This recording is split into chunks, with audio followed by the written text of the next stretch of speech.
ಈಗ ಟಿಕೆಟ್ ಸಿಕ್ಕಿರೋದ್ರ ಬಗ್ಗೆ ಶಿವರಾಜ್ ಕುಮಾರ್ ಮತ್ತು ಗೀತಾ ಶಿವರಾಜ್ ಕುಮಾರ್ ಮಾತಾಡಿದ್ದಾರೆ. ಅವ್ರು ಏನು ಹೇಳಿದ್ರು ನೋಡಿಕೊಂಡು ನಾವು ಚರ್ಚೆಯನ್ನು ಮುಂದುವರಿಸೋಣ. ನನಗೆ ಭರವಸೆ ಇದೆ, ನಾನು ಗೆಲ್ತೀನಿ ಅಂತ ಅನಿಸುತ್ತೆ.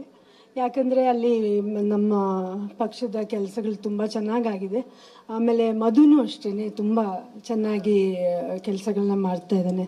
ಆಮೇಲೆ ಅವನಿಗೆ ಸಿಕ್ಕಿರೋ ಪೋರ್ಟ್ಫೋಲಿಯೋ ಕೂಡ ತುಂಬ ಒಳ್ಳೆ ಪೋರ್ಟ್ಫೋಲಿಯೋ. ಅವನಿಗೆ ಭಾಳ ಕೆಲಸ ಮಾಡೋಕ್ಕೆ ಅವನಿಗೆ ಎಷ್ಟು ಕೆಲಸ ಹೇಳಿದ್ರು ಮಾಡ್ತಾನೆ ಮಧು. ಸೊ ಅವನ ಜೊತೆಗೆ ನಾನು ಜೊತೆಗೆ ಓಡಾಡಿಕೊಂಡು ಅದೆಲ್ಲ ಮಾಡ್ತಾ ಇದ್ದೀವಿ ನಾವು. ಶೂಟಿಂಗ್ ವರ್ಕ್ ಇರ್ಬೋದು, ನಾನು ಏನೇ ಶೂಟಿಂಗ್ ಮಾಡಿದ್ರು ಅವ್ರು ಹೇಳ್ಬಿಟ್ಟೆ ಮಾಡಬೇಕು. ಯಾಕಂದರೆ ಒಂದು ಅಂಡರ್ಸ್ಟ್ಯಾಂಡಿಂಗ್ ಇರುತ್ತೆ, ಇಲ್ಲಾಂದರೆ ಇಟ್ ವೋಂಟ್ ಲುಕ್ ನೈಸ್. ಯಾಕಂದ್ರೆ ನಾನು ಏನೇ ಮಾಡಿದ್ರು ಅವ್ರಿಗೆ ಗೊತ್ತಾಗಬೇಕು ನಾನು ಈ ಥರ ಮಾಡ್ತಾ ಇದ್ದೀನಿ ಅಂತ. ಇವಾಗ ಅವ್ರು ಮಾಡ್ಬೇಕಾದ್ರೂ ಅದೇ ಥರ ಕ್ಲಾರಿಟಿ ಇರುತ್ತೆ. ಸೊ ಅವ್ರು ಯಾವಾಗ ಹೇಳ್ತಾರೆ ನಾವು ಅವಾಗ ಗೊತ್ತು. ಶೂಟಿಂಗ್ ನಡ್ತಿರ್ಬೇಕಾದ್ರೆ ಇದು ಅವ್ರ ಪೊಲಿಟಿಕ್ಸ್ ಎಷ್ಟು ಇಂಪಾರ್ಟೆಂಟು, ಅವ್ರ ಗಂಡನ ಪ್ರೊಫೆಷನ್ ಅಷ್ಟೇ ಇಂಪಾರ್ಟೆಂಟ್ ಅಂತ ಅವ್ರಿಗೆ ಗೊತ್ತು.